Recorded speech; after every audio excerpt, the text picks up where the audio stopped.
With almost 200 original tracks in the entire Mario Kart franchise, it's nearly impossible to rank them all from worst to best. Well, unless you're Nathaniel Bandy. Hey internet, I'm Mike Bryce, and in this video, I'm going to be ranking the best track in every mainline Mario Kart game. Which means I won't be ranking any tracks from the arcade Mario Kart games or home circuit. A few notes before we start. These rankings are based on numerous polls I found online, but are more so my opinion. There are so many amazing tracks in each game, and just because I don't mention your favorite track as my own, doesn't mean that I don't love that track as well.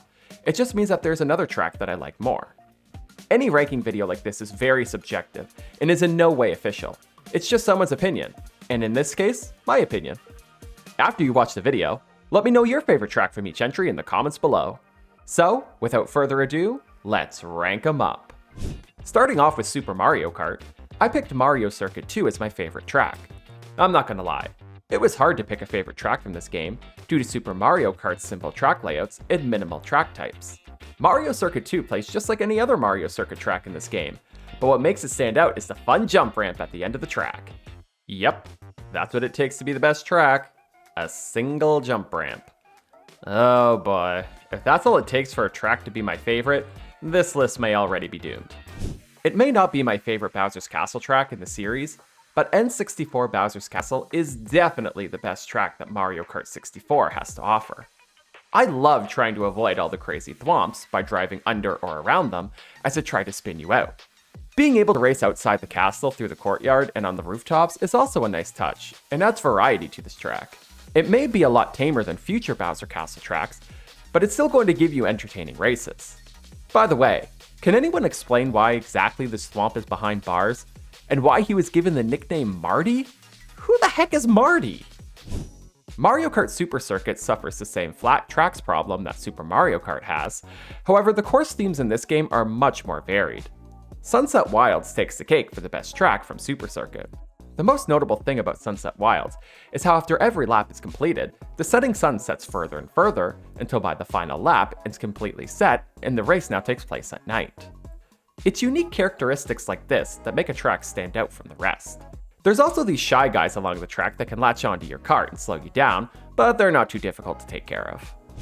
Whoever conceptualized the idea for a racetrack that takes place entirely on a swinging cruise ship, may I please shake your hand?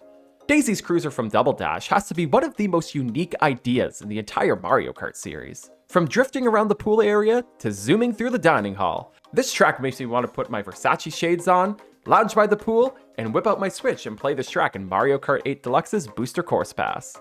Come on Nintendo, make it happen!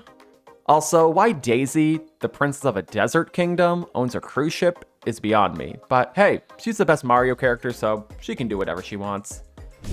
Remember how I said Daisy Cruiser was one of the most unique ideas for a racetrack? Well, meet the most unique track, Waluigi Pinball from Mario Kart DS. As time goes on, people are saying that this track is a bit overrated, but I don't think that's the case at all. As you'd expect from a pinball machine, this neon lighted track features all the things you'd expect from a pinball machine, with you the driver acting as the actual ball. Of course, there are giant balls racing along with you that you must avoid, as well as bumpers you can bounce off of. Another touch that makes this track stand out is the pinball sound effects that play throughout the race and unique sounds when hitting an item block. Now, if only we could remove the Waluigi branding and replace it with, oh, I don't know, an actual good character? Mario Kart Wii has to be the hardest game to pick a favorite track from because there are so many gems in this game, but ultimately, I have to go with Coconut Mall. Unless you've been living under a coconut, this has to be one of the most recognizable tracks even to non-Mario Kart players. Coconut Mall is such an original idea, having you race through a giant shopping mall while riding moving escalators, shortcutting through open stores, and eventually jumping out from one of the top floors into the parking lot below, where you'll have to try to avoid some of your own Miis trying to run you down. It's such an iconic track, and there will never be a track like Coconut Mall ever again. Fly me to the moon, let me play among the stars. Well, in Mario Kart 7's rendition of Rainbow Road, you can do just that. This huge one-lap track takes you on an epic adventure around the solar system on, well, a road made of rainbows. Unlike other Rainbow Roads, this version doesn't just make you feel like you're in space, but it also has you experience it by racing around Saturn's rings and doing tricks off of the craters on the moon. The ending of the track sees you gliding through launch stars as you avoid meteors, or tricking off the ramps below to give you that extra boost as the track curves towards the final stretch. This may be a pretty bold thing to say, but Rainbow Road from Mario Kart 7 may be my favorite track in the entire Mario Kart series. That's how amazing this track is. If you would have told me when Mario Kart 8 released on the Wii U that we'd get an F-Zero themed track added to the game, I would have told you that you are a fool.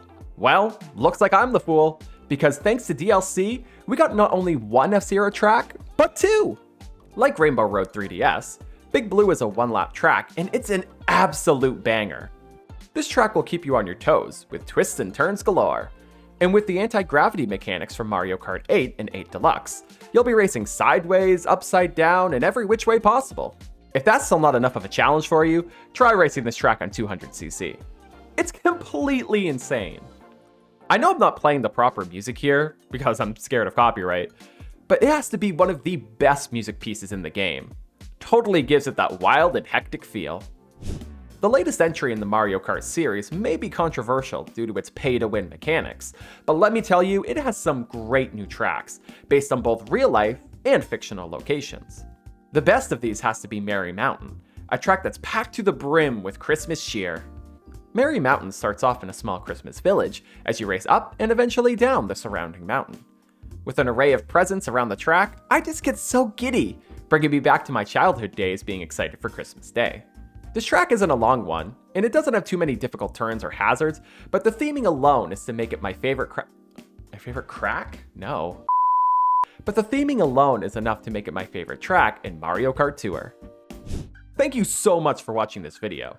If you enjoyed what you saw here today, be sure to hit the like, smash that subscribe, and ring the bell to get notified when I upload future videos.